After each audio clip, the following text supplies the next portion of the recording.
Oke. Kuliah tamu yang akan diselenggarakan secara hybrid. Hari ini sudah hadir ya satu angkatan. Angkatan 2023. Angkatan 2023 ada di sini. Kemudian ada mahasiswa S2 juga ada di Zoom dan beberapa lainnya ya. Dan ini juga kami share ada beberapa yang dari kuliah lain. Baik. Alhamdulillahirrahmanirrahim, kita akan mulai kuliah hari ini.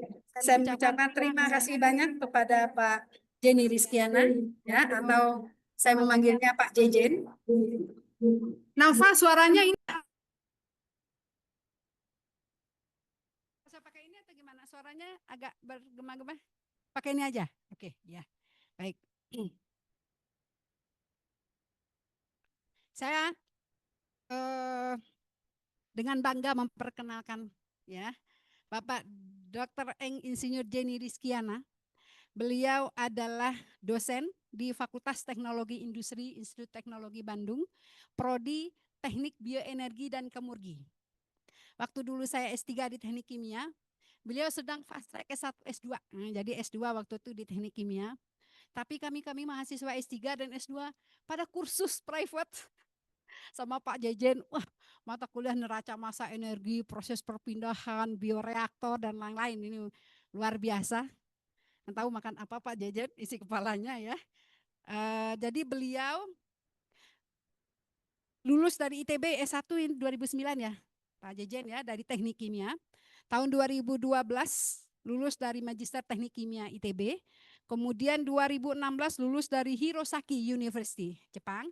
Dan kemudian melanjutkan pengabdiannya menjadi dosen di ITB. Dulu Teknik Kimia, kemudian sekarang ditugaskan di Teknik Bioenergi dan Kemurgi. Baik, dengan berikan tepuk tangan untuk Pak Jayat, kita berikan tepuk tangan. Ya, untuk itu Pak Jejen sudah siap? Kami persilahkan. Untuk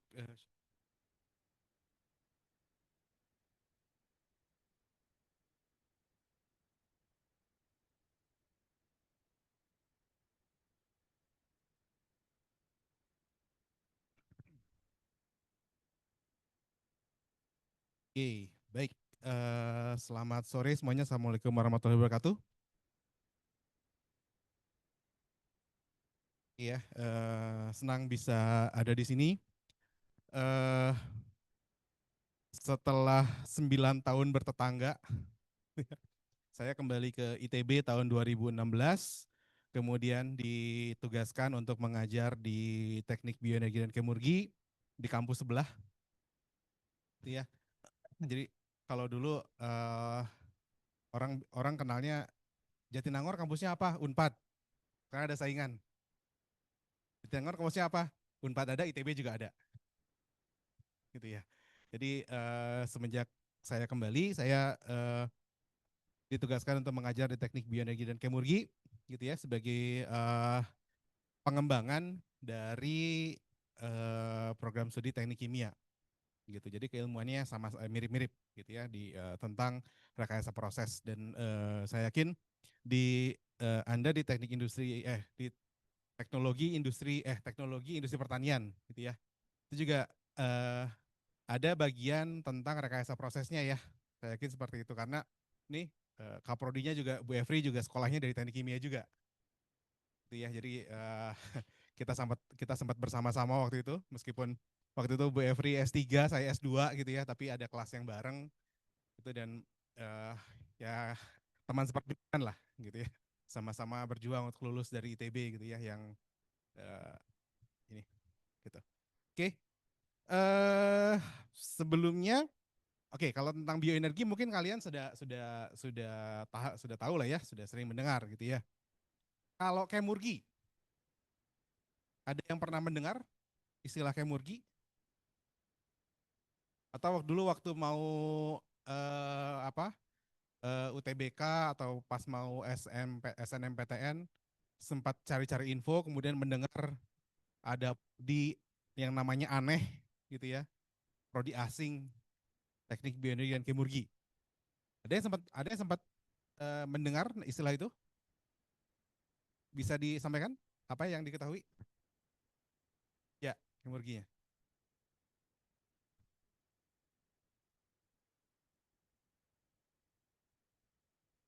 Oke. Ya, beri tepuk tangan. Oke. Betul ya. Jadi sebetulnya pada intinya kemurgi itu mirip dengan teknik kimia, gitu ya. Mengolah hanya dispesifikan, hanya dikhususkan untuk mengolah bahan nabati menjadi bahan-bahan non pangan. Mungkin istilahnya baru didengar gitu ya, tapi sebetulnya eh, prosesnya sendiri itu sudah kita sudah mengenal cukup lama. Ada yang tahu contohnya industri yang mengolah bahan nabati menjadi bahan non pangan? Industri apa? Industri industri parfum, betul. Ada lagi?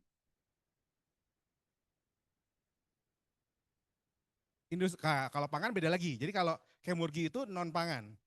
Kalau untuk industri pangan ya teknik pangan, gitunya ya. Ini spesifik ke non pangan. Apalagi? Tekstil yang berbasis katun, betul. Berbasis rayon juga sama gitu ya, dari biomasa kemudian menjadi rayon menjadi tekstil, itu juga proses kemurgi. Ada lagi? Bioenergi, bioetanol, bioplastik. Ada lagi? Ini mungkin sebagian besar dari kalian lagi pegang sekarang.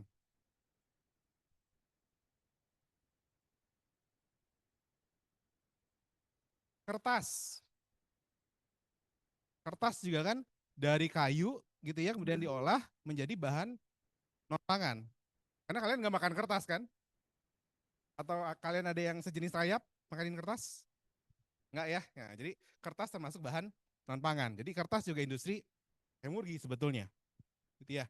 Dan industri kertas itu sudah uh, bertahun-tahun, gitu ya. Hanya dulu kita mengenalnya ya industri proses saja. Nah sekarang ada istilah yang lebih spesifik, yaitu adalah yang disebut sebagai industri kemurgi. Ya. Nah, salah satu bagian dari industri kemurgi adalah industri bioenergi. Gitu ya. Jadi bioenergi adalah salah satu bagian dari industri kemurgi sebetulnya. Gitu ya. Jadi bioenergi itu kan penggunaan bahan-bahan berbasis nabati, basis biomasa atau nabati menjadi sumber energi. Energi kan non pangan juga, gitu ya. Makanya bioenergi itu juga menjadi bagian dari kemurgi. Gitu. Nah itu yang nanti yang akan kita pelajari hari ini tentang energi gitu ya, tentang bioenergi dan bagaimana emisi dari bioenergi itu sendiri. Oke, mungkin bisa dibantu next. Oke, ini sedikit tentang saya. Jadi saya S1 S2 di ITB, S3-nya di Jepang gitu ya, dan bidang penelitian saya tentang katalis dan juga tentang pemrosesan biomasa gitu. Oke, next, mungkin langsung saja. Nah, ini mungkin kita tahu ya, tentang emisi rumah kaca ini salah satu topik yang sangat uh, hangat gitu ya akhir-akhir ini, gitu ya. Nah, jadi permintaan energi meningkat, sektor energi dan industri sektor energi dan industri itu menyumbang 70% dari emisi gas rumah kaca, gitu ya. Nah, bioenergi itu dianggap sebagai salah satu solusi, gitu ya. Tetapi bioenergi sendiri sebetulnya eh, tidak betul-betul bebas emisi. Gitu. Nanti kita akan lihat bahwa bioenergi juga sebetulnya menghasilkan emisi, tetapi emisinya bentuknya berbeda dengan pola perhitungan yang berbeda juga. Gitu ya. Jadi bioenergi bentuk energi bersih, tetapi juga tidak sepenuhnya nol gitu ya. Memang lebih bersih daripada Tapi betul bahwa bioenergi itu lebih bersih daripada energi fosil. Nah itu yang nanti kita akan lihat bagaimana dampaknya gitu ya. Oke, jadi permintaan energi terus meningkat karena bagaimanapun juga manusia terus bertumbuh gitu ya. Kemudian kebutuhan manusia juga terus meningkat gitu ya untuk kenyamanan hidup, sehingga permintaan atau kebutuhan energi itu terus meningkat. Ya dampaknya faktor emisi di dunia juga terus meningkat gitu. Nah, itu kalau kita lihat dari tahun 60 ke tahun 2024 peningkatan emisinya meningkat sampai 4 kali lipat gitu ya. Jadi yang dulu eh, hanya sekitar 40 gigaton per tahun. Nah, sekarang mencapai hampir 37 atau hampir mencapai 38 gigaton CO2 per tahun. Gitu. Nah, itu yang dikhawatirkan adalah konsentrasi CO2 yang meningkat itu memberikan efek rumah kaca, gitu ya. Nah, itu yang dihindari, gitu. Oke, next. Nah, jadi bioenergi ini menjadi salah satu solusi yang dianggap eh, lebih bersih, gitu ya. Nah, kenapa bioenergi dianggap lebih bersih? Karena daur hidup atau daur karbon atau siklus karbonnya lebih pendek dibandingkan dengan bahan bakar fosil. Ya. Nah, kalau bahan bakar fosil misalnya minyak bumi. Minyak bumi awalnya ya minyak bumi juga kalau kita bilang minyak bumi batu bara kan dulunya juga yang kita percayai bahwa bahan bakar fosil juga dulunya berasal dari makhluk hidup juga. Gitu ya. Hanya prosesnya cukup panjang. Namanya proses siklus. Jadi siklusnya cukup panjang. Jadi saat ini kalau kita menggunakan energi fosil, maka energi fosil awalnya tersimpan di dalam bumi, gitu ya. Energi fosil mau batu bara, mau minyak bumi awalnya tersimpan di dalam bumi, kita ekstrak, kemudian kita keluarkan ke permukaan bumi, kemudian kita manfaatkan, gitu ya. Nah, jadi artinya kita menambah jumlah karbon di atmosfer kita, karena awalnya di dalam bumi, kita keluarkan, kita manfaatkan, gitu. Nah, bioenergi katakanlah berasal dari tumbuhan. Tumbuhan hidup dari mana? Tumbuhan hidup dengan memanfaatkan CO2 yang ada di atmosfer. Iya, kemudian bertumbuh, kita manfaatkan, melepaskan CO2 ke atmosfer. Jadi CO2 yang di atmosfer kembali ke atmosfer kembali, sehingga siklus karbonnya tetap di atas bumi. Jadi tidak menambah jumlah karbon. Itulah mengapa pemanfaatan bioenergi dianggap lebih bersih daripada energi fosil. Karena tadi tidak menambah karbon yang ada di atmosfer. Siklus karbonnya lebih pendek. Gitu. Oke? Nah, biomasa sendiri apa? Biomasa sendiri kalau kita lihat dari definisi ekologinya, biomasa adalah semua organisme biologis yang hidup di satu wilayah atau ekosistem tertentu pada waktu tertentu. Jadi secara ekologis kita juga biomasa sebetulnya. Gitu ya. Secara ekologis kita juga biomasa. Tapi kan nggak mungkin kita dimanfaatkan menjadi sumber energi, kan nggak mungkin. Meskipun kalau ada orang yang bisa mengekstrak lemak dari tubuh saya dibikin bioenergi, silahkan dengan senang hati, gitu ya. Secara etika itu tidak dibenarkan, gitu ya. Oke, nah secara teknik bioenergi itu adalah material yang berasal dari tumbuhan atau hewan yang digunakan untuk produksi energi ataupun bahan industri di industri lain. Jadi bagian apapun dari sisa tumbuhan ataupun hewan yang bisa dimanfaatkan baik untuk energi maupun bahan baku. Jadi bisa dari tumbuhannya, bisa dari sisa panen gitu ya. Misalnya kalau kita bicara eh, apa misalnya kita bicara tentang padi misalnya ya. Jadi baik buah padinya maupun batang tumbuhan padinya juga itu termasuk biomasa. Bahkan sampahnya pun sampah-sampah organik juga itu termasuk bagian dari biomasa. Nah itulah yang bisa dimanfaatkan sebagai sumber energi ataupun sumber eh, lainnya gitu. Kalau ada yang mau diskusikan atau ditanyakan langsung di interupsi saja ya. Oke, nggak perlu nunggu sampai akhir. Oke, next.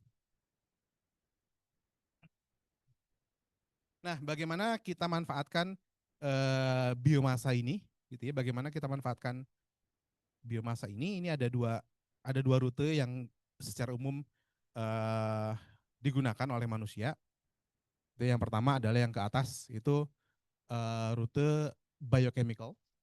Jadi yang di atas adalah rute pemanfaatan biomasa secara struktural. Karena kita tahu bahwa biomasa itu adalah suatu struktur kimia juga, gitu ya. Ada yang tahu komponen penyusun biomasa apa saja? Selulosa, hemiselulosa, kemudian ada lignin, ada lagi, dan bahan-bahan ekstraktif lainnya seperti protein, lemak, gitu ya, resin, atsiri dan lain-lain. Gitu. Nah, melalui rute atas, melalui biochemical, melalui rute sugar platform, nah itu yang dimanfaatkan adalah strukturnya, gitu. Selulosa terdiri dari apa? Selulosa adalah polimer dari glukosa, gitu ya. Jadi secara struktur selulosa adalah polimer dari glukosa.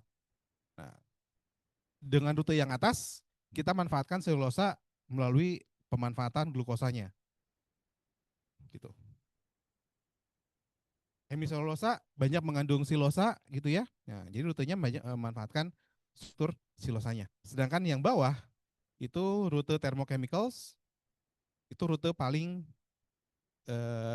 apa ya istilahnya rute shortcut gitu ya, rute potong kompas karena eh, relatif lebih mudah.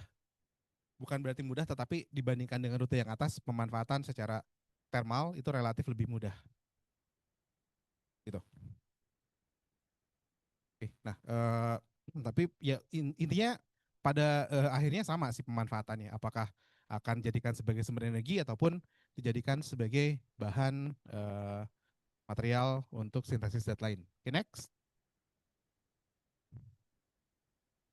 Nah, spesifik kita bicarakan tentang energi. Salah satu pemanfaatannya adalah ini biomasa untuk energi yang akan ini yang secara konvensional yang paling gampang gitu ya. Itu adalah melalui rute thermal. Nah, pemanfaatan biomasa secara thermal sebetulnya adalah pemanfaatan atau istilahnya apa ya? eh, Pemanfaatan teknologi yang paling eh, awal dikenal oleh manusia. Gitu ya. Bahkan sejak zaman sejarah. Ketika manusia pertama kali mengenal api, apinya muncul dari mana? Batu bara? Gas bumi? Enggak ya?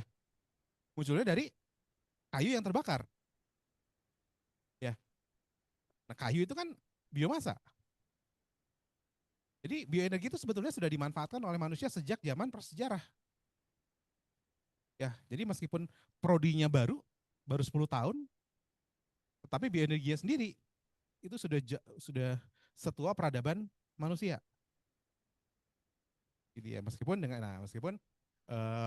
teknologi pengendaliannya itu yang berkembang gitu.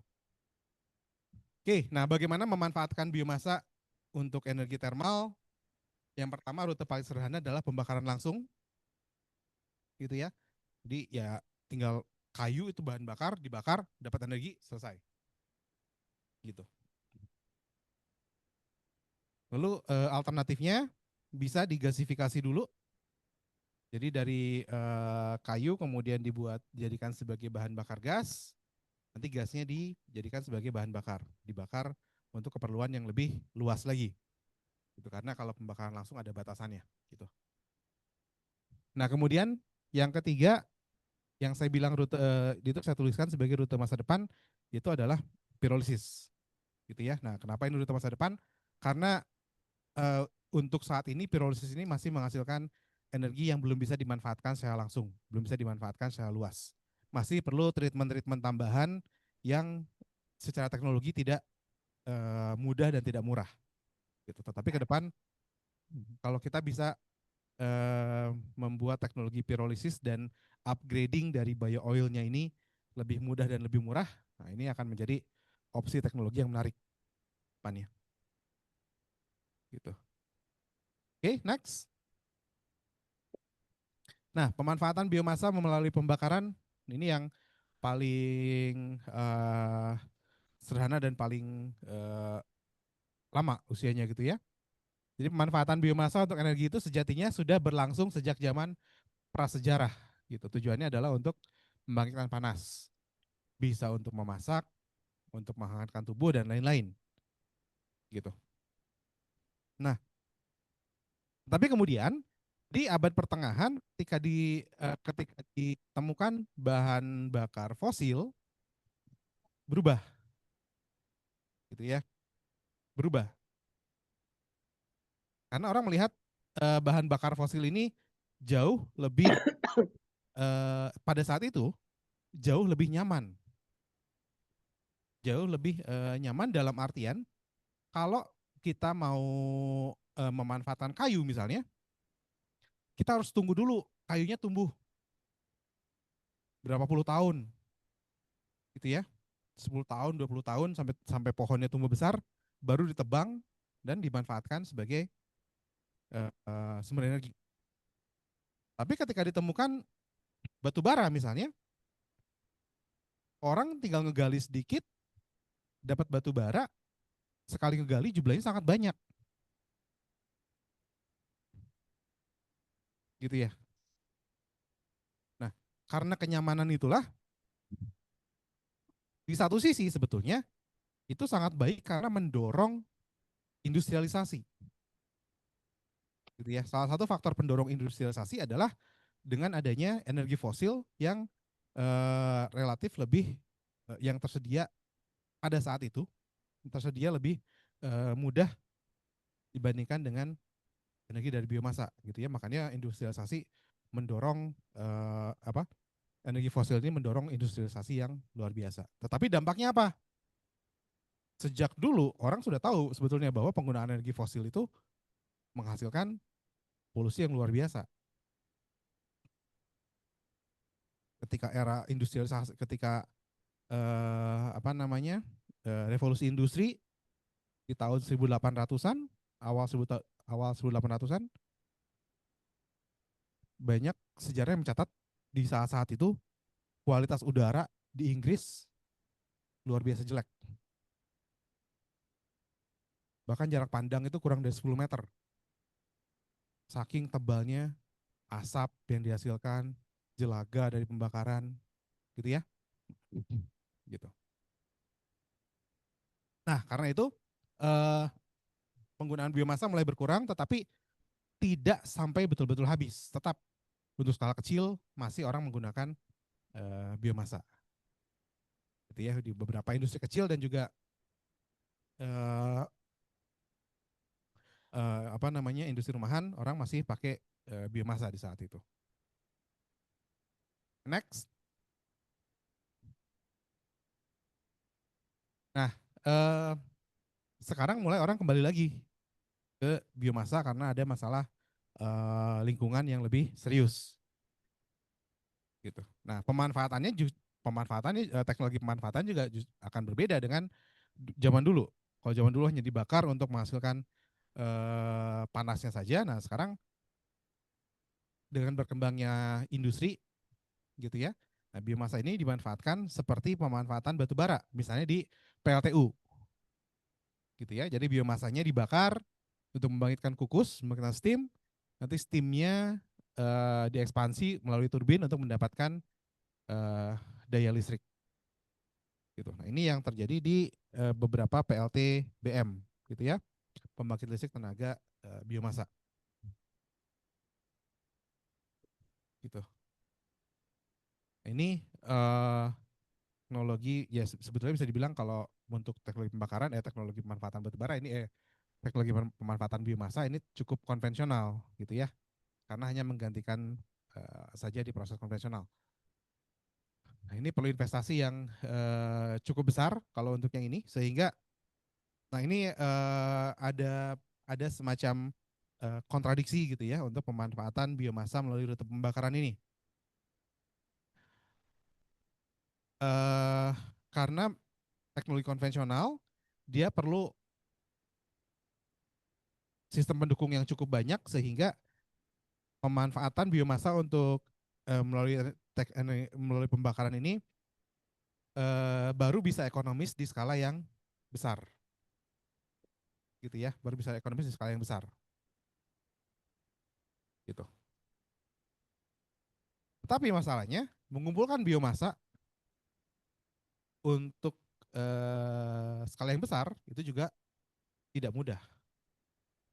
Karena beda dengan batu bara. Kalau batu bara kan batu bara ngebor di satu tempat atau ngegali di satu tempat, kita bisa dapat jutaan ton dalam setahun. Biomasa kita harus nanam berapa ratus hektar dulu untuk dapat ratusan ton misalnya. 1 hektar lahan mungkin kita akan baru dapatkan biomasa sekitar 100 ton. Jadi bayangkan berapa banyak lahan yang diperlukan untuk memenuhi kebutuhan teknologi ini. Next.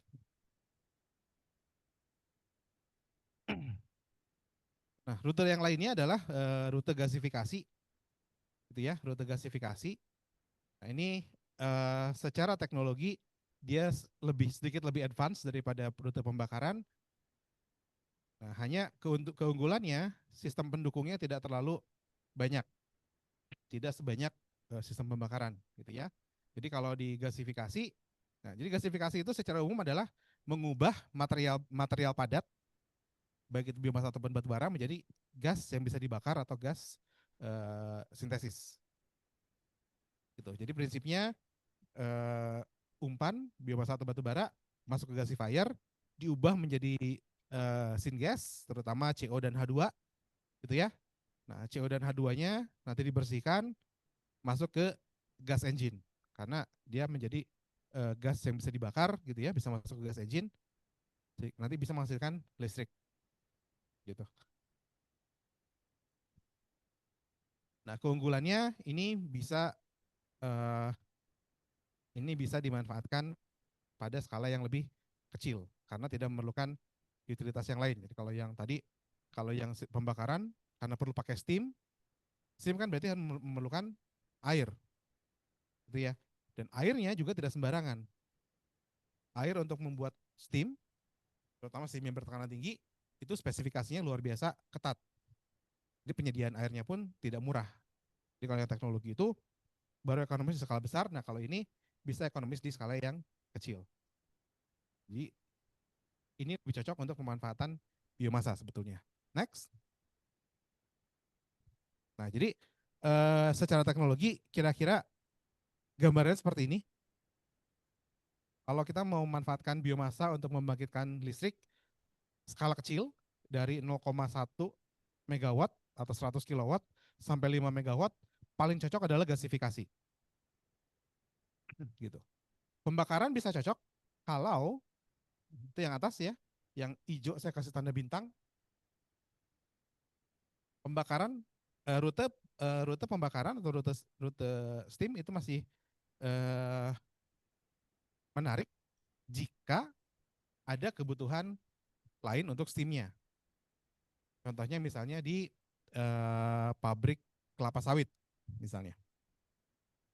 Pabrik kelapa sawit perlu steam untuk sterilisasi. Jadi mau nggak mau mereka akan bikin steam, gitu ya. Sehingga ketika mereka membuat PLTU berbasis biomasa yang basisnya masih menggunakan steam, yang hanya skala 1 sampai 2 megawatt masih menguntungkan, gitu ya. Masih masuk secara keekonomian karena mereka butuh steam untuk kegiatan lain. Tetapi kalau hanya murni untuk listrik saja, pembakaran, rute pembakaran itu hanya cocok di skala 10 megawatt sampai 15 megawatt. Di atas itu, maka biomasa sudah tidak mampu memenuhi lagi. Terutama karena logistiknya. Mengumpulkan biomasa segitu banyak, ya. Gambarannya kalau 100 hitungan cepatnya, kalau kita mau bikin listrik 100 megawatt, berarti kebutuhan biomasanya kurang lebih 150 ton per jam.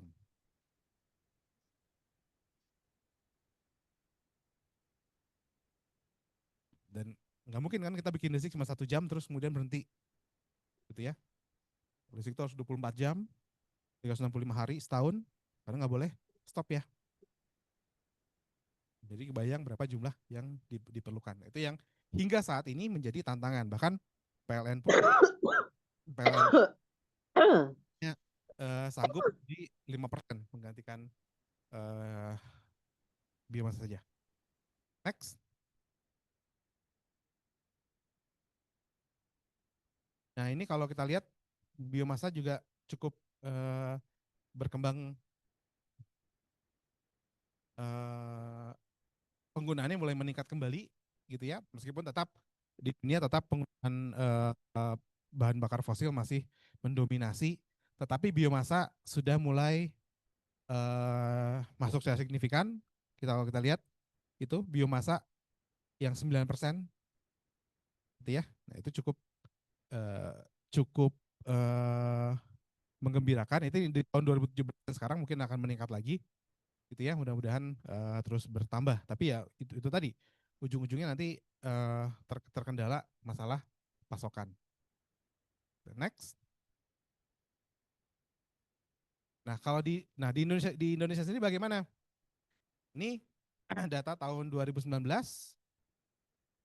eh Indonesia kita sudah punya pembangkit listrik tenaga biomasa sebanyak 1.684 megawatt. Ini angka ini besar atau kecil kira-kira? 1.684 megawatt di seluruh Indonesia. Besar atau kecil? Kecil ya? Ada yang sering bolak-balik lewat tol Trans Jawa? Ada yang rumahnya di Jawa Tengah atau Jawa Timur? Nggak ada? Ada nggak?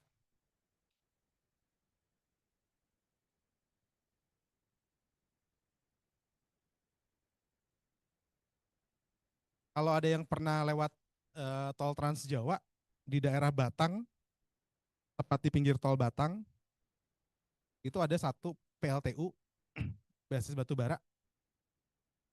Satu PLTU, tetapi ada 2 pembangkit, kapasitasnya masing-masing 1.000 megawatt.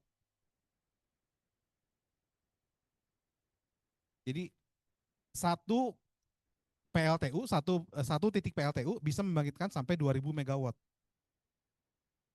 Ini satu Indonesia dari biomasa cuman 1.600 1 megawatt. 1.000 megawatt. Jadi 1 terawatt maksudnya. Jadi satu lokasi PLTU bisa membangkitkan sampai 2.000 megawatt. Ini PLT basis biomasa di Indonesia, satu Indonesia total hanya 1.600 megawatt.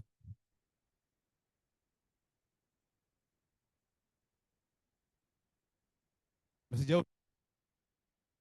Oke, next. Nah, itu kalau kita bicara tentang bahan bakar itu untuk energi thermal.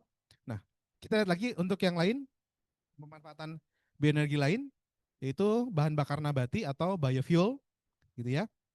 Nah, kalau bahan bakar nabati apa? Bahan bakar nabati adalah bahan bakar berbasis bahan nabati yang bisa menggantikan atau kompatibel dengan bahan bakar minyak konvensional. Contohnya, nah ini kita bahan bakar minyak yang kita kenal konvensional ada 3 kan ya, gasolin atau yang kita kenal sebagai bensin,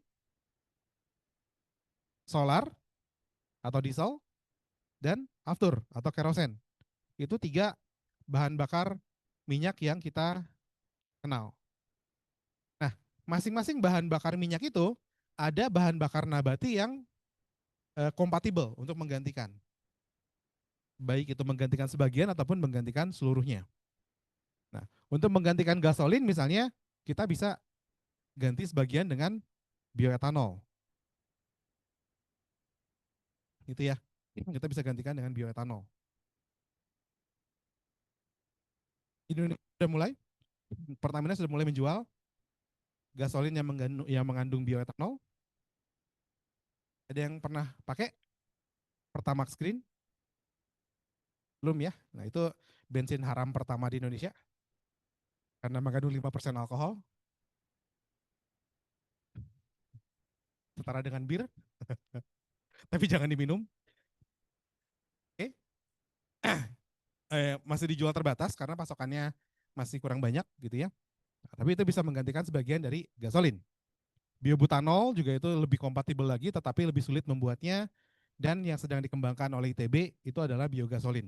Jadi kita membuat bensin dari minyak nabati gitu. Kemudian untuk menggantikan diesel, nah ini sudah sangat umum. Saya yakin kalian juga sudah sering mendengar ada yang namanya biodiesel, gitu ya. Nah, sekarang semua solar di Indonesia sudah mengandung biodiesel sebanyak berapa persen? Ada yang tahu?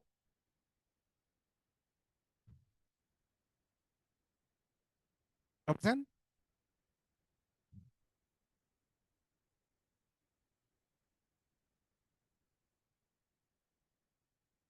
Berapa persen kadar biodiesel di solar Indonesia?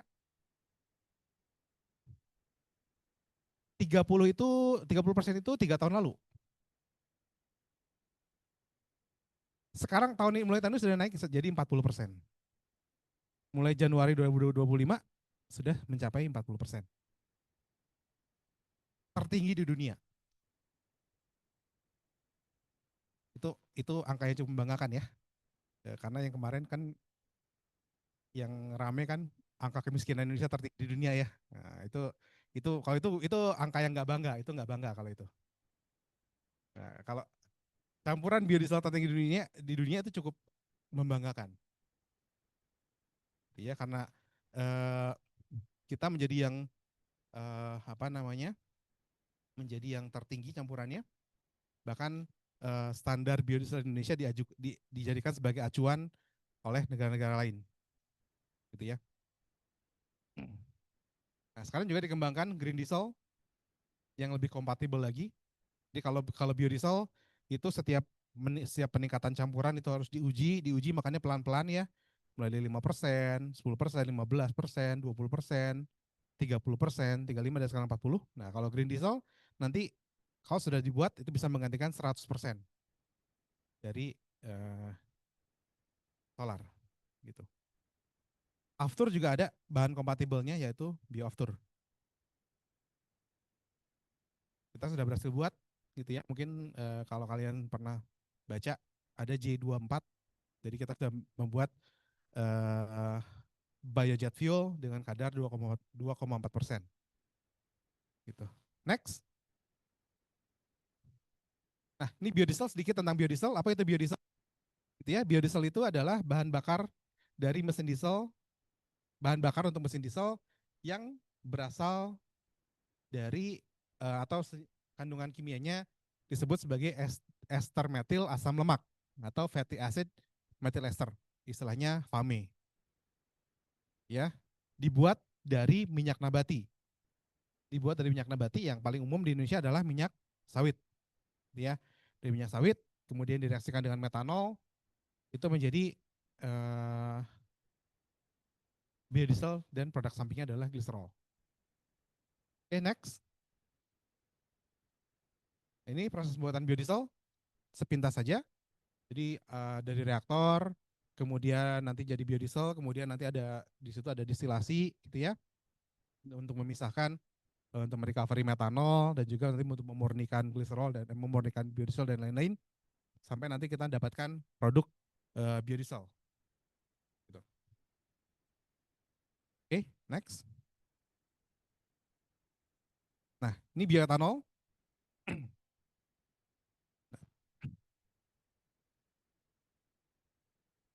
Bioetanol ini lebih umum lagi gitu ya, karena ya sebetulnya ya sama dengan etanol yang kalian kenal. Ya, etanol untuk minuman pun sebenarnya sama-sama etanol gitu. Oke, jadi bioetanol itu bisa dibuat dari tebu, jagung, singkong atau apapun yang mengandung gula. Gitu ya. Nah, ini sifatnya bisa menggantikan bensin. Gitu. Sifatnya bisa menggantikan bensin. Saat ini yang dijual di Indonesia adalah Pertamax Green dengan kandungan 5%. Gitu. Itu proses pembuatannya bisa dari gula, pati, bahan legum selulosa, dan lain-lain. Gitu ya. Nah, poin poin penting di sini adalah ketika membuat biodiesel ataupun bioetanol, itu ada proses mengubah dari bahan baku menjadi produk. Gitu ya. Jadi saya yakin kalian di tim juga belajar tentang rekayasa proses ya.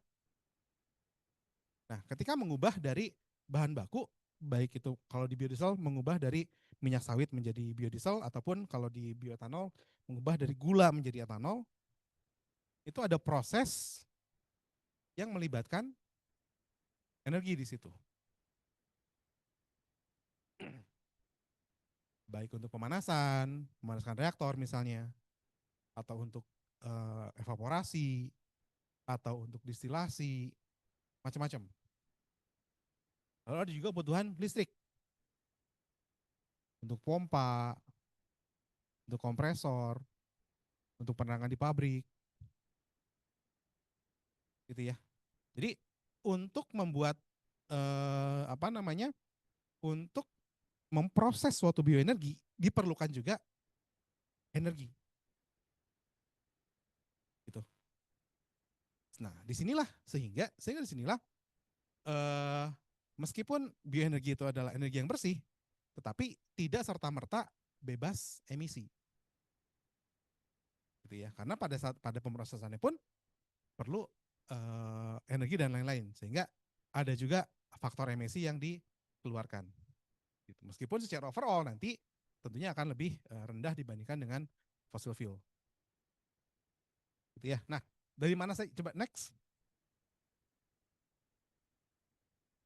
Nah, dari mana saja kira-kira potensi emisi CO2 atau potensi emisi dari pemrosesan bioenergi ini? Nah, kesepakatan dunia sudah membagi untuk mempermudah analisis. Kesepakatan dunia membagi emisi CO2 ini menjadi 3 skop. Skop 1, skop 2, dan skop 3. Skop 1 adalah emisi yang dihasilkan langsung dari kegiatan perusahaannya. Ya. Misalnya untuk membuat biodiesel, reaktornya perlu dipanaskan sampai 60 derajat. Karena reaksinya berlangsung di suhu 60 derajat. Bagaimana memanaskannya?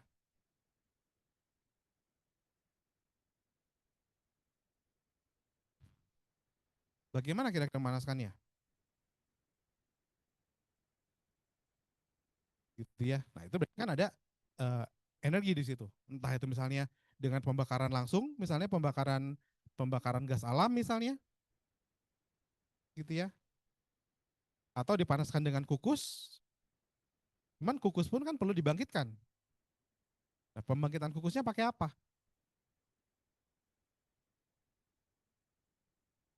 Gitu.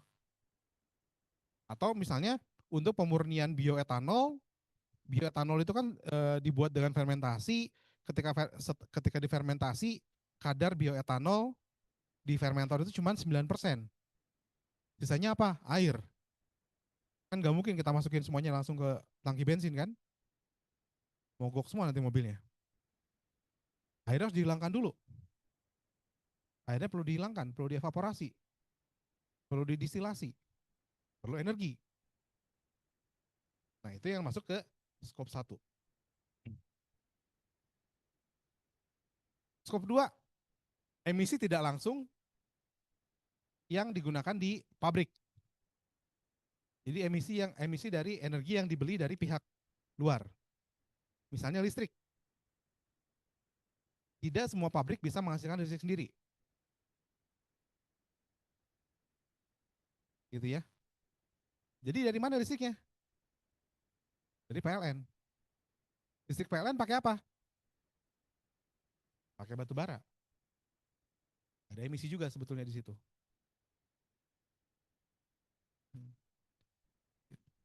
Gitu ya. Nah, skop 3 itu emisi tidak langsung lainnya di luar kendali langsung perusahaan. Misalnya pengangkutan. Misalnya pengangkutan. Minyak kelapa sawit, buah sawit diambil dari kebun, diantarkan ke pabrik. Pakai apa? Pakai kendaraan. Pakai truk ya. Truk bahan bakarnya apa? Solar. Ya memang 40%-nya dari biodiesel, tapi sisanya masih solar fosil. Ada emisi juga di situ. Ada emisi juga di situ. Gitu. Jadi uh, ini ada tiga titik potensi apa namanya? Ada 3 titik potensi yang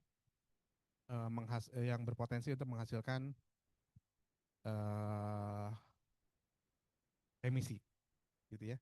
Nah, inilah yang kadang-kadang dijadikan sebagai titik serang terhadap biofuel.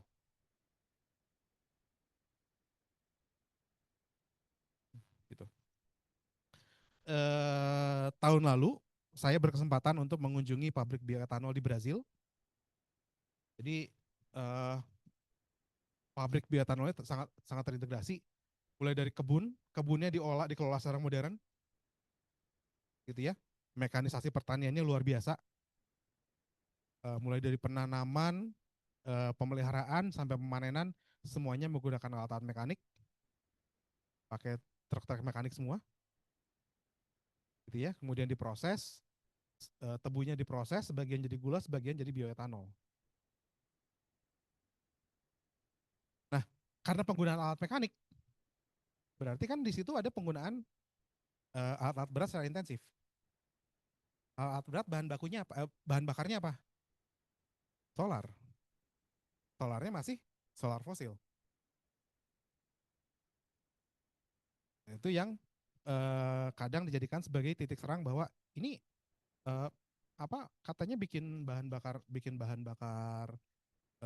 apa bikin bahan bakar nabati, tapi masih ada emisi CO2 yang cukup tinggi juga.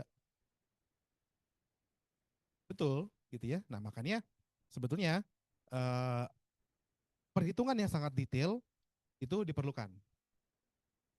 Gitu ya, mulai dari eh, rantai pasok bahan baku sampai ke produk jadi itu betul-betul perlu dihitung secara cermat. Gitu ya. Oke, next. Nah, bagaimana eh, nah, berarti kan ada beberapa titik di mana dia bisa berpotensi untuk menghasilkan apa namanya? Menghasilkan emisi, gitu ya. Dan ini pun sebenarnya dipahami oleh seluruh dunia, gitu ya. Contoh paling gampang adalah ketika uh, ICAO, International Civil Aviation Organization, organisasi penerbangan sivil dunia, organisasi penerbangan sipil dunia, mendefinisikan sustainable aviation fuel atau bioaftur, gitu ya. Definisinya nggak muluk-muluk. Jadi yang disebut sebagai bioaftur yang sustainable menurut ICAO adalah bioaftur yang bahan bakunya sustainable dan emisinya 10% di bawah emisi aftur fosil. Jadi ICAO tidak mensyaratkan harus nol, gitu ya. Faktor emisinya bioaftur itu harus nol, nggak mungkin, nggak bisa. Bioenergi tidak bisa memberikan faktor emisi yang betul-betul nol, karena ada faktor-faktor tadi, gitu. Tetapi kuncinya adalah harus berada di bawah faktor emisi energi fosil, gitu. Nah, lalu tentunya kita perlu untuk menurunkan tadi ya faktor-faktor emisi tadi agar biofuel atau bioenergi yang kita hasilkan itu menjadi lebih bersih lagi, gitu. Bagaimana strateginya? Nah, yang pertama tadi berkaitan dengan skop pertama. Karena skop kedua dan skop kedua masih mungkin bisa diatur, skop ketiga itu sudah tidak bisa lagi diatur lagi karena itu sudah di luar kendali perusahaan. Nah, skop pertama terkait dengan emisi yang dihasilkan dari pemrosesan pabrik itu sendiri. Nah, bagaimana strateginya? Ya kita harus bisa mengefisienkan penggunaan energi. Karena emiter terbesar untuk skop 1 untuk di pabriknya itu sendiri adalah energi, penggunaan energi. Jadi usaha yang dilakukan adalah yang pertama ya lakukan efisiensi energi. Bisa dengan integrasi panas, bisa dengan kogenerasi, bisa dengan insulasi misalnya. Karena tujuannya adalah itu, jadi mengurangi kebutuhan energi, ya. Karena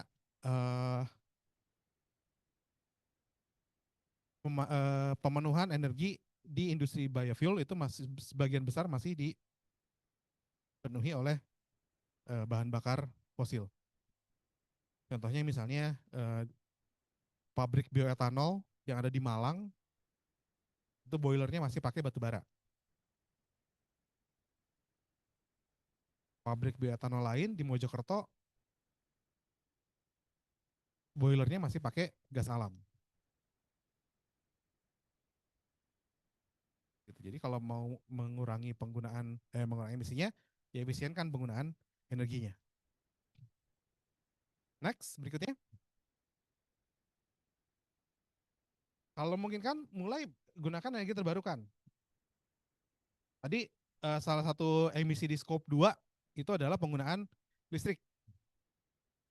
Kan karena tidak semua pabrik itu mampu dan ekonomis untuk menghasilkan listrik sendiri, untuk membuat listrik sendiri. Jadi kebanyakan masih bergantung ke listrik PLN. Di mana listrik PLN itu masih dari batu bara. Nah, jadi bagaimana untuk mengurangi skop energinya, mengurangi emisinya? Mulai ganti sedikit demi sedikit energinya, energi listriknya misalkan dengan energi terbarukan. Misalnya di pabrik kelapa sawit ada biogas. Nah, biogasnya coba bangkitin jadi listrik. Meskipun tidak bisa memenuhi seluruhnya, paling tidak menggantikan sebagian udah lumayan mengurangi faktor emisi. Kemudian di pabrik bioetanol menghasilkan limbah sisa fermentasi yang disebut sebagai vinase. Vinase juga itu masih mengandung bahan yang bisa dibakar, nah itu bisa dijadikan sebagai sumber listrik juga gitu. Meskipun tidak bisa menggantikan semuanya, lumayan bisa mengurangi konsumsi listrik. Atau pakai solar panel dan lain-lain gitu ya. Itu salah satu usaha untuk mengurangi listrik terbarukan, mengurangi emisi.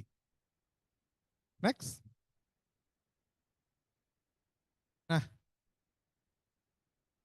kenapa energi ini kenapa bioenergi ini menjadi penting gitu ya, terutama dalam kaitan untuk dalam kaitannya dengan emisi CO2. Ini kita lihat itu ada proyeksi dari uh, emisi CO2 gitu ya, dengan berbagai skenario dan dampaknya terhadap kenaikan suhu rata-rata bumi.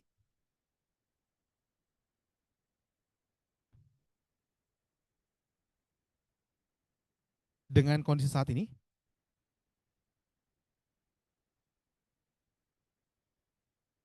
kan di kita tuh dengan meratifikasi protokol Kyoto dan protokol Paris, kita harus menjaga kenaikan suhu bumi maksimal berapa?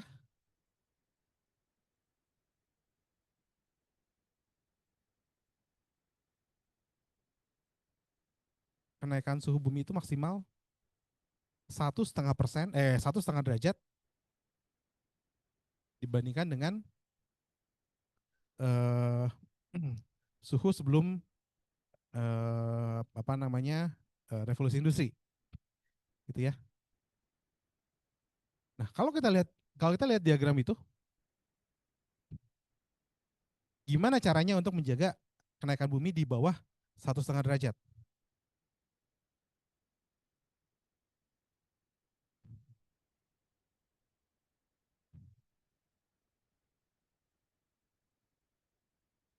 Jadi harus ikut skenario yang mana? Yang warna biru ya.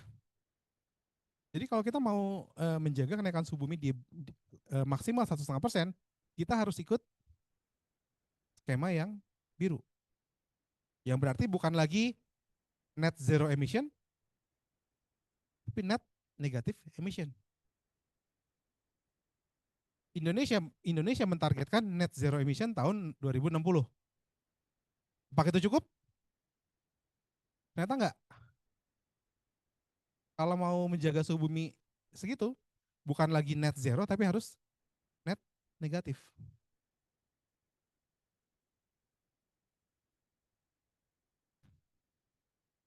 Jadi apakah penggunaan bioenergi saja cukup?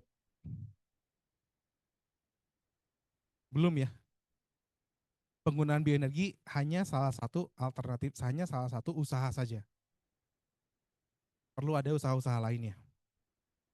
Gitu. Nah, salah satunya adalah misalkan next. Nih. Ini salah satu yang orang usulkan, BECCS. Kombinasi antara bioenergi dengan CCS, Carbon Capture and Storage. Konsepnya gimana? Konsepnya kan tadi bioenergi itu net zero atau sedikit tetap ada emisinya ya, tapi CO2 di atmosfer kembali ke atmosfer. Itu maksimal net zero. Tapi kalau kita kombinasikan dengan CCS, yang tadinya CO2 di atmosfer, kemudian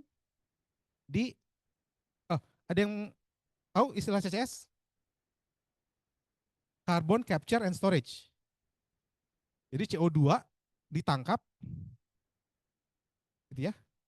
Karbonnya di capture, ditangkap, kemudian di storage, disimpan ke dalam bumi. Nah, jadi dengan mengkombinasikan antara bioenergi dengan CCS, ini ada potensi untuk menjadikan dia net negatif. Jadi tadi CO2 yang berasal dari biomasa dimanfaatkan, tetap di atas atmosfer, setelah dimanfaatkan CO2-nya dihasilkan, kemudian ditangkap, disimpan di dalam bumi. Itu menjadi BECCS. Disitulah ada potensi, baru potensi. Secara konsep, dia bisa net negatif. Secara konsep. Gitu ya. Jadi CO2 di atmosfer dimanfaatkan, jadi ditangkap oleh tumbuhan, dimanfaatkan, dihasilkan lagi CO2, tidak lagi dilepas ke udara, tetapi dikembalikan ke dalam tanah.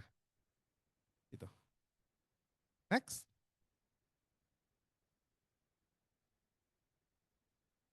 Nah, konsep BCC, konsep CO2 capture yang paling visible untuk dilakukan adalah ini di industri bioetanol.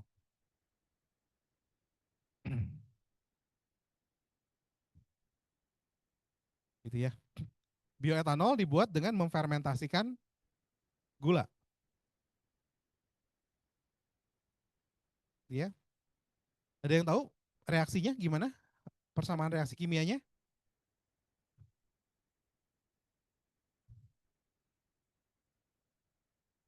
Untuk reaksi untuk fermentasi bioetanol? Kan dari gula ya, kita anggap semuanya glukosa. Itu C6H12 O6 difermentasi hasilnya apa? Etanol, C2H5OH dan tambah CO2. 2 etanol dan 2 CO2. Artinya dan perbandingannya secara molar 1:1, secara massa pun hampir 1:1. Artinya kalau kita bikin 1 kilogram etanol akan dihasilkan juga 1 kilogram CO2. Meskipun CO2-nya kan karena dari tebu, dari gula, dari fosil, dari nabati dianggap sebagai CO2 yang netral. Gitu ya. Nah, tapi ini dia ada potensi. Kenapa? Karena jumlahnya banyak dan gasnya juga relatif murni. Gasnya relatif murni. Salah satu tantangan dari teknologi carbon capture and storage adalah penangkapan CO2-nya. Karena CO2 di gas pembakaran itu sangat rendah, sekitar 14%, jadi cukup sulit untuk ditangkap. Ini CO2 dari industri bioetanol cukup murni sehingga cukup gampang untuk ditangkap. Kalau CO2-nya kita tangkap, kemudian kita simpan ke dalam tanah, nah itu menjadi net negatif. Karena CO2-nya dihasilkan dari biomasa yang netral, tapi kemudian disimpan di dalam bumi, sehingga dia menjadi net negatif. Gitu. Next. Nah, konsep BCCS yang lain yang juga cukup relatif cukup mudah untuk ekonomis untuk dilakukan adalah di industri pabrik kelapa sawit. Di pabrik kelapa sawit itu ada POME gitu ya, ada palm oil mill effluent. Nah, palm oil mill effluentnya bisa dijadikan sebagai biogas gitu ya, di reaktor biogas itu, di mana di reaktor biogas itu nanti akan dihasilkan gas keluaran campuran antara metan dan CO2. Metannya 50%, CO2-nya kurang lebih 50% juga. Nanti dipisahkan antara metan dengan CO2-nya, metannya nanti dimanfaatkan untuk energi, bisa untuk listrik, bisa juga untuk mobil misalnya atau apapun gitu ya. Nah, CO2-nya ditangkap, dimurnikan, bisa disimpan juga. Nah, itu menjadi salah satu titik potensi untuk penerapan konsep BCCS. Gitu. Next. Ini kira-kira gambarannya, gitu ya, perbandingan antara siklus karbon. Kalau kita menggunakan fossil fuel, murni fossil fuel, karbon dari dalam tanah diutilisasi, kemudian dilepas. Jadinya net positif. gitu. Nah, kemudian ada juga fossil fuel tetapi dilakukan CCS. Misalnya dari PLTU batubara dilakukan CCS. Jadi CO2 karbonnya dari dalam tanah dimanfaatkan, sebagian besar ditanam ke dalam bumi. Tapi masih ada yang dilepas sedikit. Gitu. Nah, lalu ada lagi yang penggunaan energi terbarukan. Ternyata penggunaan energi terbarukan juga tidak betul-betul net zero sebetulnya. Apa? Energi misalnya eh, energi surya misalnya. Ada yang namanya surya di sini? Enggak ya? Oke. Orang-orang Indonesia itu hebat. Pembangkit listrik tenaga surya, pembangkit listrik tenaga bayu, pembangkit listrik tenaga agni, itu kan orang-orang hebat semua tuh. Pembangkit listrik tenaga surya, LTS. Apakah betul-betul bebas emisi?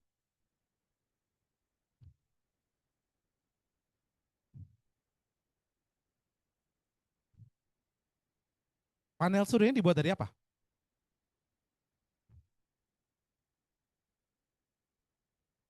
Dari silikon. Apakah memproses silikon dari pasir silika itu bebas emisi? Enggak. Apakah panel surya yang sudah dibuat itu bisa digunakan selamanya? Enggak. Ya, tetap ada emisi yang dikeluarkan.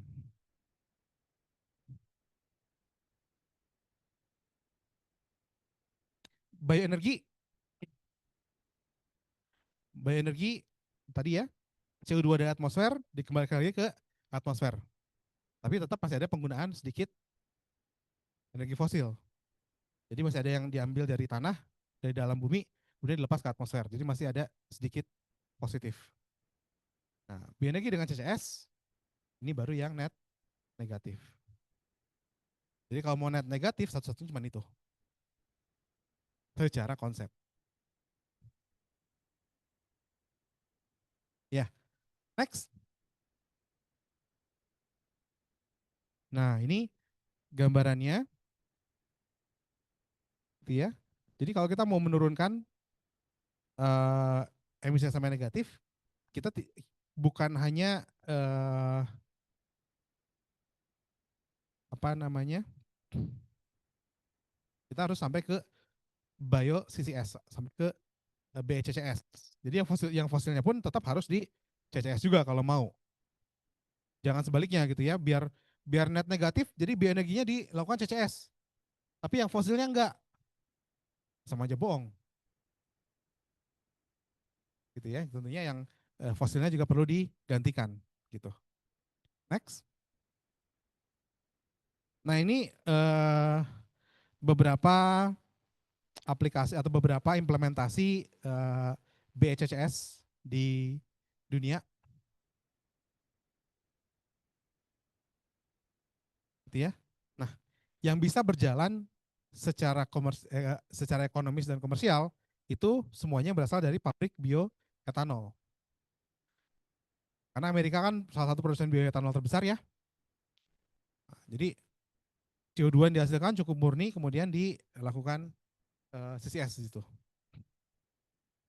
Ini yang sudah berjalan ada di Arcalon di Kansas, kemudian di Bonanza dan juga di Farnsworth. Itu yang berjalan dan semuanya berasal dari CO2 berbasis bioetanol. Next.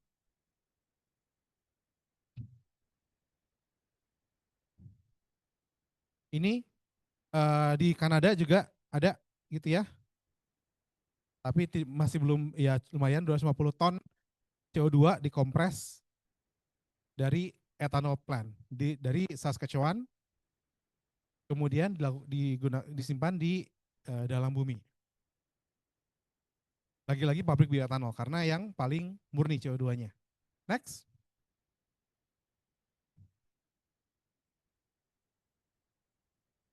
Nah, ini di Jepang. Nah, di Jepang yang mulai menggunakan BCCS untuk di apa pembangkit listrik tenaga biomasa.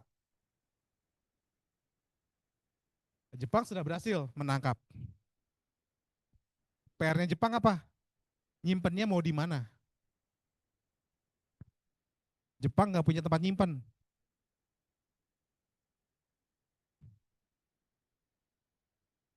Tempat menyimpannya adalah tempat-tempat yang eh, biasanya bekas reservoir gas yang cukup stabil. Masalah Jepang kan gampang goyang.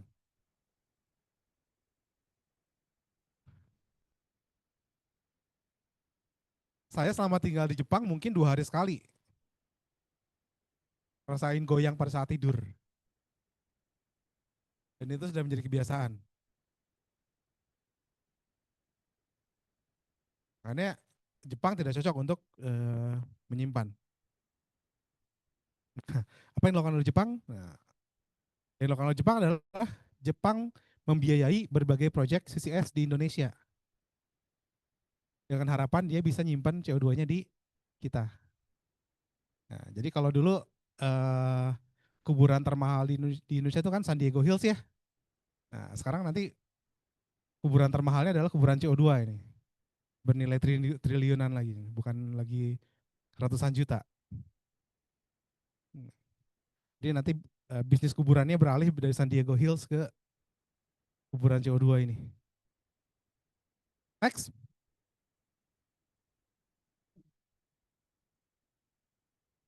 Di Inggris juga sudah mulai, tapi belum belum semua di Drax Power Plant sudah mulai dilakukan apa namanya dilakukan eh, prinsip yang sama gitu ya, tetapi belum semuanya dan belum ekonomis. Next. Nah ini jadi di dunia kira-kira petanya seperti ini, di Amerika paling banyak, di Inggris tadi Drax, di Jepang tadi Mikawa gitu ya. Jadi secara secara konsep itu menarik gitu ya, tetapi kenapa masih belum banyak diaplikasikan? Nah ini berikutnya next. Nah ini tantangan dalam perkembangan BCCS. Indonesia menargetkan BCCS berkontribusi hingga 8% gitu ya.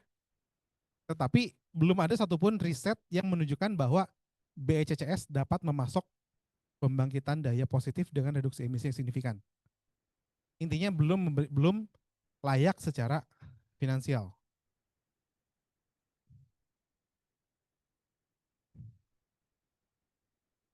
Jadi dari hasil studinya akan ada penalti energi yang luar biasa besar. Yang nanti dampaknya ke penalti biaya.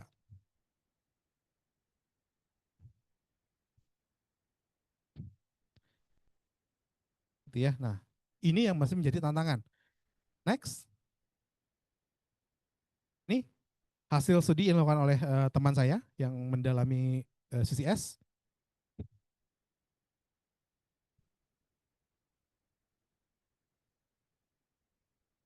Dia mensimulasikan BECCS untuk pembangkit listrik tenaga biomasa dengan skenario berbagai biomasa.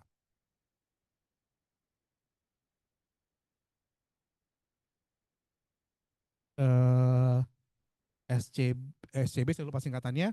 FB itu adalah empty fruit bunch, tandan kosong sawit. PKS itu palm kernel shell, cangkang cangkang sawit. Ada lagi RDF dan lain-lain, gitu ya.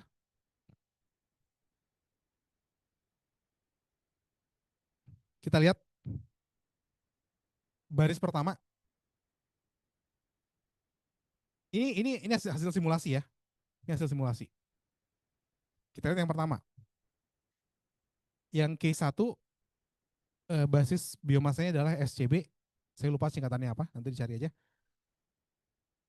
Kalau PLT biomasanya saja berjalan, itu net energi yang dihasilkannya 284 megawatt. Tapi ketika dikombinasikan dengan CCS, Karena kan CCS itu perlu energi juga. Net energinya, energi yang bisa dijual hanya tinggal 52 megawatt.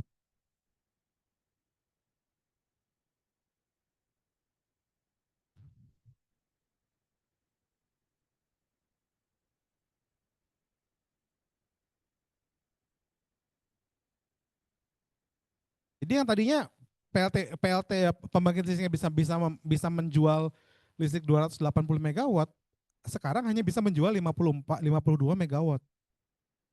Artinya apa? Biar tetap untung, listriknya harus naik 6 kali lipat harganya.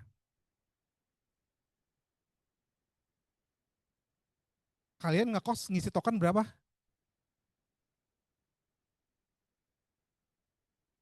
150.000.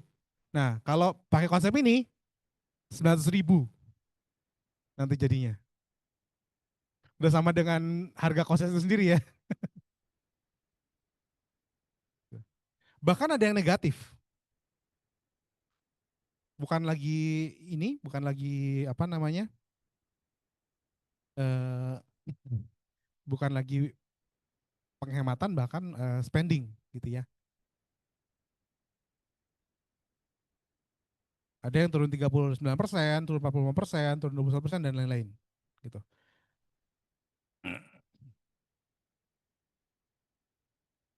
Gitu ya. Nah, jadi ini dengan asumsi teknologi yang ada sekarang. Gitu ya. Ini dengan asumsi teknologi yang sudah dikembangkan pada saat ini. Gitu. Nah, jadi BCCS ini adalah, jadi secara konsep dia sangat menarik, tetapi tantangannya banyak juga.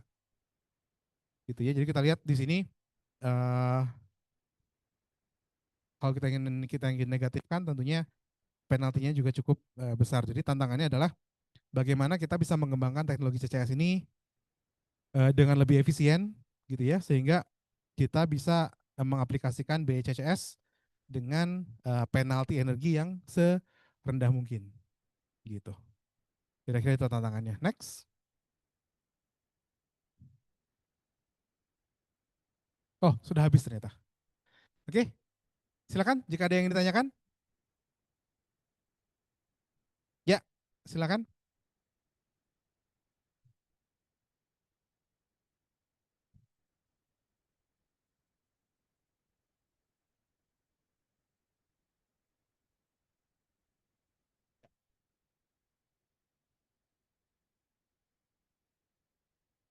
Siapa? Edgar. Oke. Oke, ya.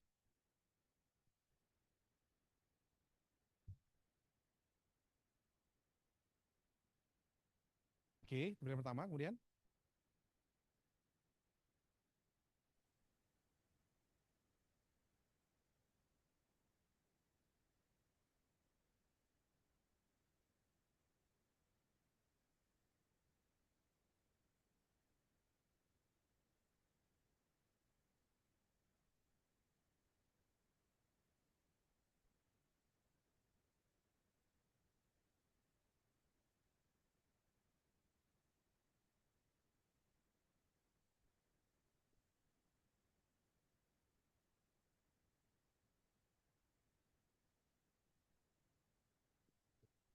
Oke, good.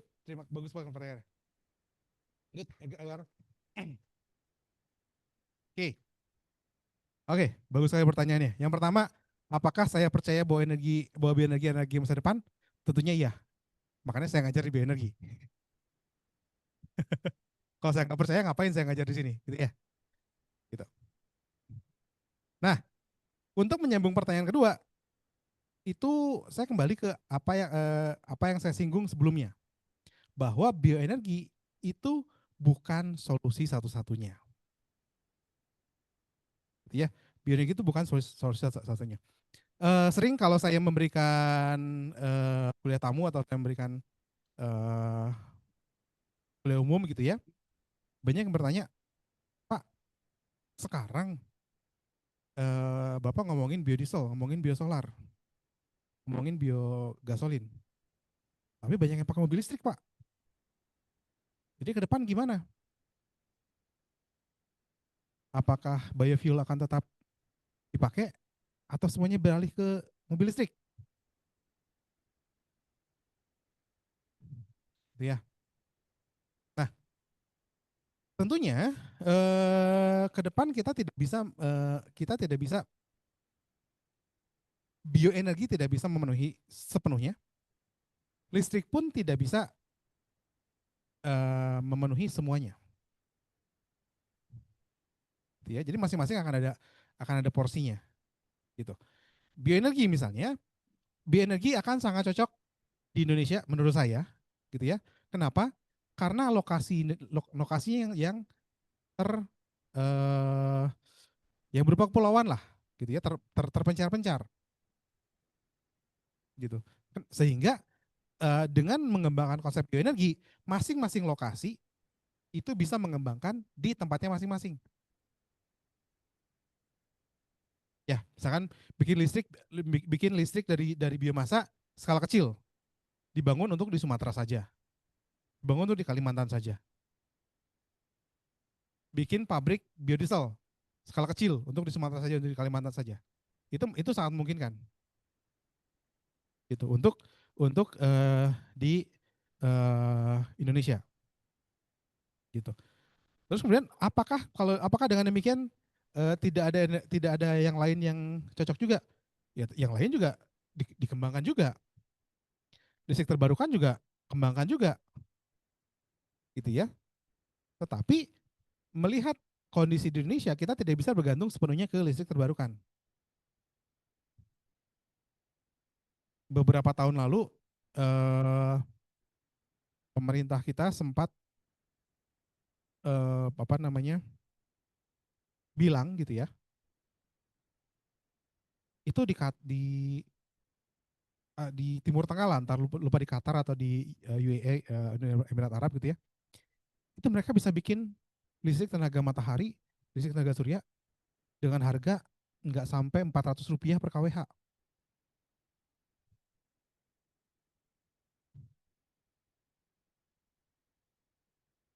Itu di Qatar. Dia pasang solar panel di mana? Di gurun. Nggak ada yang protes,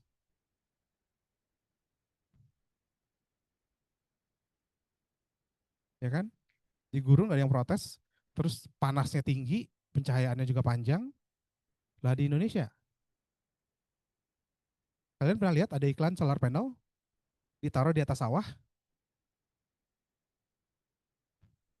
Ada, saya pernah lihat orang yang iklan solar panel, di fotonya ditaruh di atas sawah. Ya listriknya dapat, padinya nggak tumbuh, kan nggak cocok. Ya,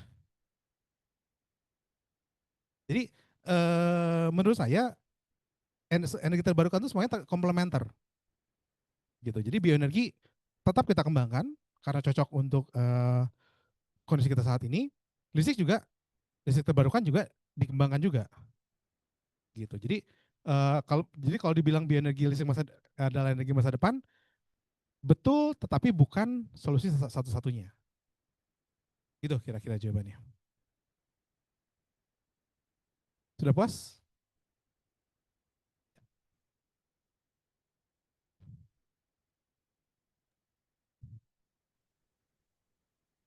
Betul,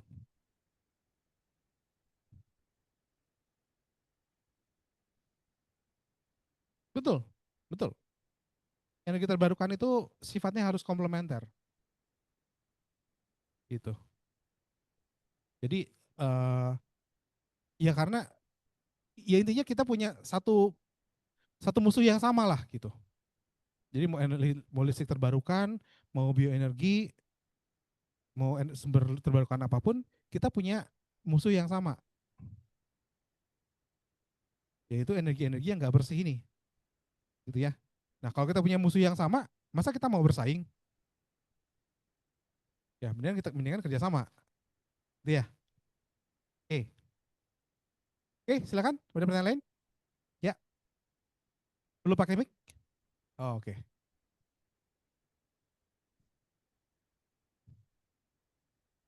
Oke.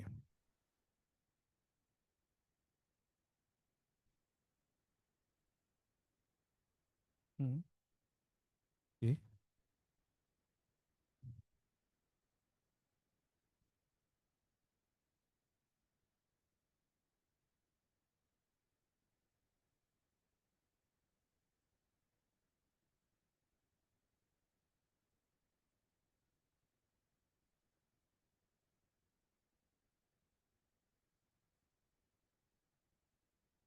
Ya. Hmm.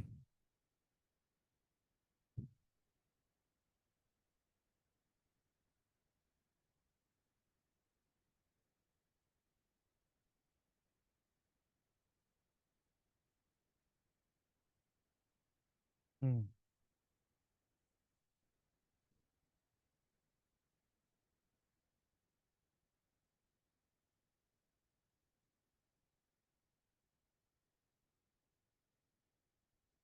Oke, good. Wah, ini bagus sekali nih. Ini untuk lomba atau untuk lomba ya? Oke, good. Nah, bagus sekali ya. Ya, eh itu tadi. eh, Pada dasarnya pemrosesan bioenergi itu tidak bisa betul-betul bebas dari emisi, gitu ya. Jadi tadi bikin bioetanol, bikin biogas, gitu ya. Bahkan sesimpel bikin apa sodas misalnya atau eh, dari biomasa misalnya perlu dipotong-potong dan sebagainya butuh energi juga gitu. Nah, kalau dari POME, betul tantangannya adalah kadar airnya yang sangat tinggi. Makanya solusi yang saat ini hasil adalah dengan menjadikannya sebagai biogas. Karena proses produksi biogas itu tidak mengharuskan adanya penghilangan air. Makanya dia bisa lebih gitu. Nah, kemudian kalau untuk dibikin briket tentunya ya bisa-bisa saja. Memang tapi tantangannya bagaimana efisiensi untuk penghilangan bagaimana proses untuk menghilangkan airnya yang efisien gitu ya. Nah, itu eh, kita bisa lihat dari karakteristik pomenya gitu ya. Kalau sudah pernah main ke PKS, nah itu. Jadi akan lebih menarik kalau Anda datang ke PKS gitu ya, lihat pome itu seperti apa, bagaimana saat ini pome itu di treatment gitu ya. Nah, itu nanti akan Anda lihat bahwa pome itu nanti ada beberapa kolam di situ, mulai dari kolam 1 sampai ada yang bahkan kolam 5 atau kolam 6. Itu nanti sifatnya beda, ada yang masih cair, mulai padat, bahkan sampai sangat padat. Nanti dari situ nanti Anda bisa bisa bisa perkirakan kalau mau bikin briket di tahap yang mana bisa dimanfaatkan gitu. Nanti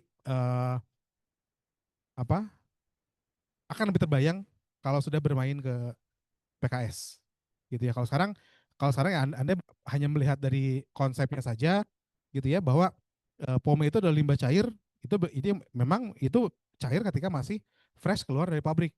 Tapi setelah berapa lama nanti airnya akan mengendap terus nanti organiknya akan numpuk di atas. Nah, itu kalau mau itu yang dimanfaatkan. Gitu. Nanti eh mungkin nanti bisa minta Bu Evri untuk ngajak Anda jalan-jalan ke PKS gitu ya. Nah, angkatan 23. Nah, itu nanti bisa jadi proyek angkatan jalan-jalan ke PKS ya, gitu. Oke, kemudian tadi yang kedua adalah hmm, oke, parameter untuk bisa bersaing dengan batu bara konvensional. Parameter teknis atau parameter non teknis? Parameter teknis saya kebetulan ada di komisi teknis penyusun SNI untuk bioenergi gitu ya. Kami sudah mengeluarkan sejumlah SNI untuk bahan bakar padat, untuk bahan bakar berbasis biomasa.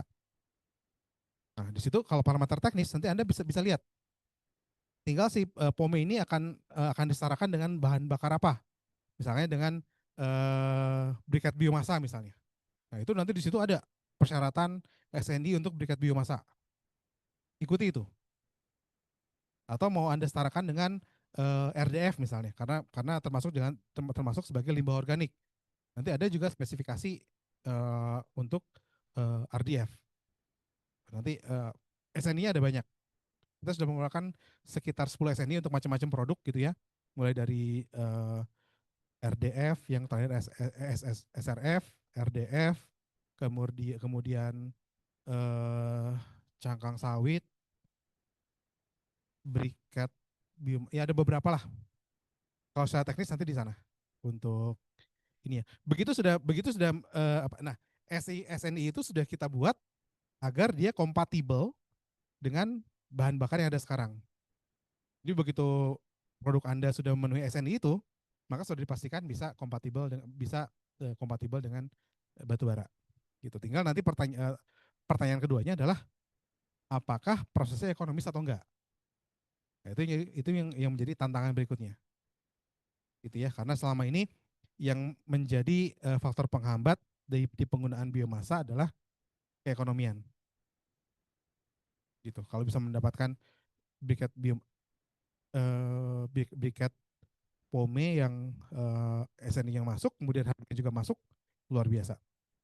Ditunggu hasil lombanya. Oke. Sip, ada pertanyaan lain? Silakan. Ya.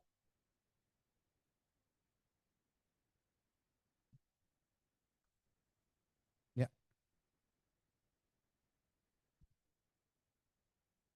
Hmm.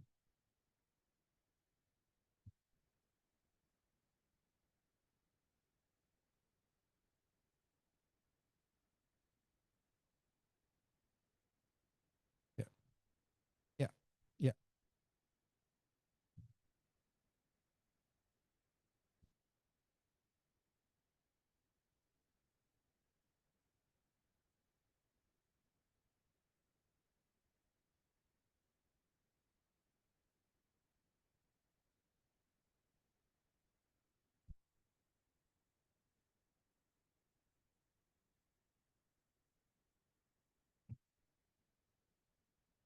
Ya. Oke, baik. Ya, pertanyaan pertama itu menarik sekali ya. Apakah BCCS ini aman? Tidak ada yang bisa menjamin. Eh, Hingga saat ini salah satu tantangannya adalah untuk menjaga bagaimana memastikan CO2 ini bisa tersimpan dengan aman. Nah itu eh, yang bisa kita lakukan, usaha terbaik kita adalah misalnya mencari reservoir yang sestabil mungkin, gitu ya. Di reservoir yang stabil mungkin, mungkin diperkuat dan lain-lain gitu ya. Tetapi memang tidak bisa yang namanya resiko tidak bisa dinolkan, gitu ya. Jadi pasti akan ada potensi apa? Ada potensi terjadinya kebocoran atau bahkan mungkin ledakan karena disimpannya dalam tekanan yang agak tinggi gitu ya. Cuman berapa faktor resikonya tentunya eh, tidak mungkin nol, tapi orang akan berusaha untuk menurunkan faktor resiko serendah mungkin gitu. Oke, kemudian yang kedua terkait dengan CCS, apakah akan menghasilkan emisi? Tadi coba ditampilkan lagi mungkin, Mas Punten, yang 2 slide terakhir.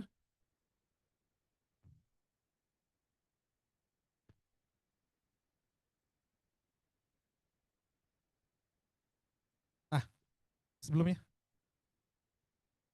Nah, yang tampil. Nah ini, apakah CCS ini akan menghasilkan emisi? Lebih tepatnya akan memberikan penalti energi.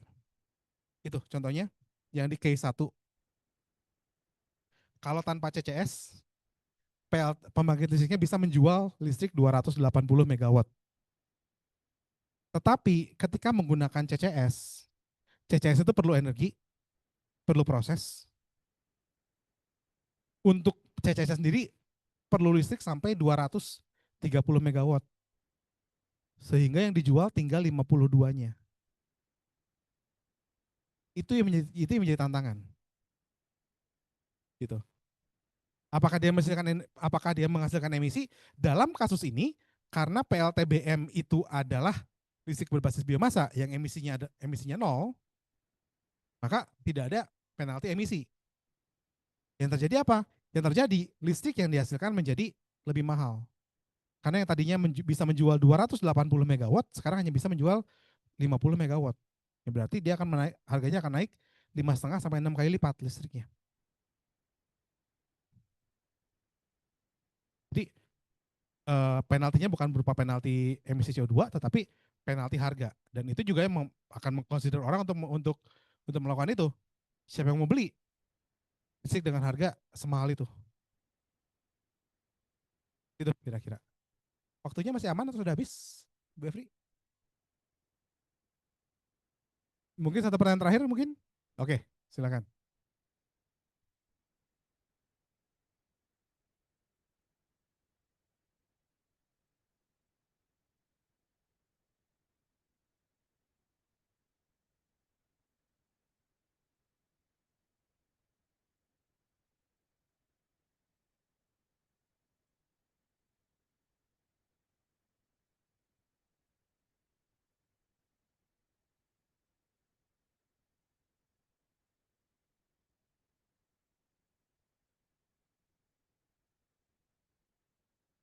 Good, bagus.